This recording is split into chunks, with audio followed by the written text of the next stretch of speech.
दिल्ली से एक बड़ी खबर है। दिल्ली के पांडव नगर में एक खाली मैदान में लाश के टुकड़े मिले और इस मामले में न सिर्फ मरने वाले की पहचान हो गई है बल्कि हत्यारों को भी पकड़ लिया गया है। अंजन दास को पत्नी पूनम और बेटे दीपक ने मार डाला।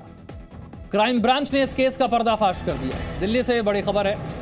दिल्ली के पांडव नगर में एक खाली मैदान में लाश के टुकड़े मिले। इस केस में मरने वाले की पहचान भी कर ली गई है, हत्यारों को भी पकड़ लिया गया है। जानकारी यह है कि अंजन दास को उनकी पत्नी पूनम और बेटे दीपक ने ही मार डाला। क्राइम ब्रांच ने इस केस का खुलासा किया है, पर्दाफाश किया है। 2 आरोपियों की गिरफ्तारी। नीरज गौड़ और जानकारी के साथ। नीरज, ये पूरा केस जरा बताइए। देखिए विशाली, इस पूरे मामले में जो कि पांडव नगर का इलाका है, वहाँ पिछले करीब 2 से 3 महीने पहले लगातार वहाँ जो है मानव अंग मिल रहे थे। ये बहुत ही कम निवेश पर पैकर्स एंड मूवर्स बिजनेस शुरू करके महीने का 5 लाख कमाते हैं। इनसे सीखना है तो फ्रीडम ऐप को अभी डाउनलोड कीजिए। अब ये जो कि कंफर्म नहीं हो पा रहा था कि ये आखिरकार किसके हैं, लेकिन जहाँ पर ये फेंके जा रहे थे ठीक उसी के सामने एक सीसीटीवी कैमरा लगा हुआ था। उस फुटेज को जो कि लोकल पुलिस थी वो लगातार जांच कर रही थी, लेकिन कामयाबी नहीं मिली। लेकिन उसके बाद में इस केस को क्राइम ब्रांच में ट्रांसफर कर दिया गया, जिसके बाद उस सीसीटीवी फुटेज को बारीकी से देखा गया तो पता चला कि इसमें जो फेंकने वाले जो शख्स हैं वो हैं जो कि बेटा और उसकी माँ, जिसमें पूनम है और दीपक है। इन दोनों को पुलिस ने गिरफ्तार किया है और ये जानकारी मिली है कि इसमें अंजन दास नाम के शख्स हैं जिनके किसी के साथ में अवैध संबंध चल रहे थे। उसको लेकर के जो परिवार के लोग थे वो खुश नहीं थे, जिसकी वजह से उनको घर में ही शराब में नशे की गोलियां मिला करके पहले उनको बेहोश किया गया, उसके बाद में फिर उनकी हत्या की गई। हत्या करने के बाद में उनके शरीर के कई टुकड़े किए गए थे, जिसके बाद में घर के सामने ही एक ग्राउंड है वहां पर फेंका गया। और पिछले जो कि कम से कम 7-8 दिन तक लगातार वहां पर पुलिस को मानव अंग मिल रहे थे। उसके बाद पुलिस लगातार उसकी जांच भी कर रही थी, लेकिन कामयाबी नहीं मिल रही थी। लेकिन अब पुलिस ने इसमें 2 लोगों को गिरफ्तार किया है, जिसमें एक महिला है जो कि ये जानकारी है कि जो मृतक है उसकी पत्नी है और मृतक का ही बेटा है दीपक, उसे पुलिस ने गिरफ्तार किया है। और इस पूरे मामले की जांच पुलिस कर रही है। जो कि सीसीटीवी फुटेज आप देख रहे हैं, एक के बाद एक कई दिनों की ये फुटेज है, जिसमें ये लोग जो है अपने घर से निकलते थे और इन्होंने लाश के टुकड़े करने के बाद उसको फ्रिज में रख दिया था। फ्रिज में रखने के बाद ये रोजाना एक पैकेट निकालते थे, एक बॉडी का पार्ट निकालते थे, उसको फिर ग्राउंड में फेंक दिया करते थे। तो पुलिस के लिए एक बड़ी चुनौती हो गया था, क्योंकि पांडव नगर का इलाका और इसके साथ ही ईस्ट दिल्ली के और इलाके थे, वहां पर इनको फेंका जा रहा था मानव अंगों को, लेकिन पुलिस वहां तक नहीं पहुंच पा रही थी। और जहां पर ये फेंके जा रहे थे, जो कि फुटेज आप देख रहे हैं, ठीक उसी के सामने ही ये गली है जहां पर ये परिवार रहता है, जिसको दिल्ली पुलिस क्राइम ब्रांच ने गिरफ्तार किया है। नीरज, घटना कब की है और कितने दिन बाद ये पकड़ में आए? ये जानकारी है कि करीब मई महीने की ये घटना है और मई में ही जो कि अंजन दास है उनकी हत्या की गई थी। और उसी दौरान वहां जो शव के टुकड़े थे वो लगातार फेंके जा रहे थे। और जो कि ये इलाका है पांडव नगर का, जहां पर ये घर है, ठीक उसके सामने खुला ग्राउंड है जहां पर हम गए भी थे, हमने इसको कवरेज भी किया था।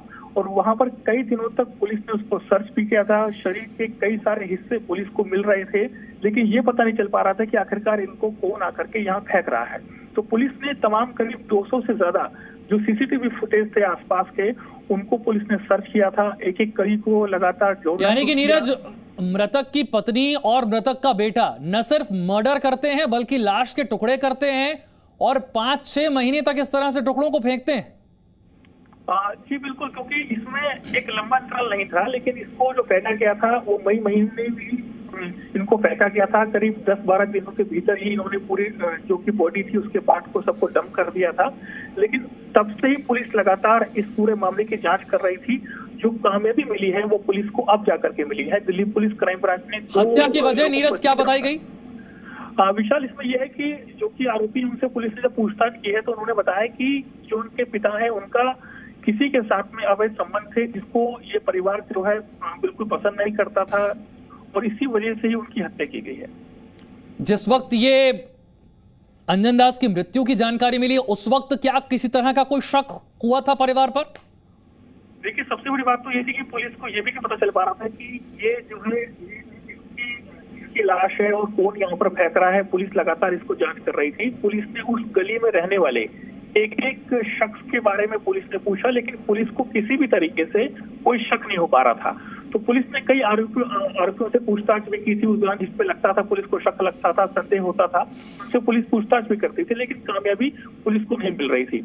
अब पुलिस ने जब सीसीटीवी फुटेज को बारीकी से देखा, एक एक कड़ियों को देखा, उसके बाद में कौन शख्स आ रहा है, किसका शरीर कैसा है सीसीटीवी में दिखने वाला, तो एक एक शख्स की जब पहचान की गई तो जाकर के पुलिस को सफलता मिली है, जिसमें इन दोनों को गिरफ्तार किया है। और मैं आपको बताऊं कि पुलिस ने पहले भी इनसे पूछताछ की थी, और जो कि होता है नॉर्मली कि आखिरकार घर में कौन कौन शख्स रहते हैं, कौन कौन है, उनका पूरा पुलिस ने प्रोफाइल लिया था, लेकिन उस दौरान भी इन्होंने पुलिस को गुमराह कर दिया था। और ऐसा इन्होंने सामने जो कि पेश किया कि इन्होंने कुछ ऐसा किया ही नहीं है, इनके घर में कुछ ऐसा हुआ ही नहीं है, लेकिन अब जाकर के पुलिस ने इनको गिरफ्तार कर लिया है। देखिए, बड़ी हैरान कर देने वाली घटना है। हम इतने दिनों से श्रद्धा मर्डर केस को लेकर जानकारी आपको दे ही रहे हैं, जहां हत्या मई के महीने में ही हुई थी। ये वाला केस जहां हत्या मई के महीने में ही हुई है, ठीक उसी तरीके से न सिर्फ मर्डर किया गया बल्कि शव के टुकड़े किए गए, उन टुकड़ों को फ्रिज में रखा गया, फिर एक एक करके टुकड़े जो हैं वो दिल्ली के पांडव नगर का जो एक मैदान है वहां पर ये टुकड़े डाले गए। सीसीटीवी में ये दोनों कैद हो गए। देखिए, सीसीटीवी में ये दोनों की रिकॉर्डिंग हो गई कि रोज ये यहां पर जाते थे पांडव नगर के मैदान में, और वहीं से शव के टुकड़े मिल रहे थे। और दोनों आरोपी पकड़े गए हैं, मृतक की पत्नी, मृतक का बेटा। ये बहुत ही कम निवेश पर पैकर्स एंड मूवर्स बिजनेस शुरू करके महीने का 5 लाख कमाते हैं। इनसे सीखना है तो फ्रीडम ऐप को अभी डाउनलोड कीजिए।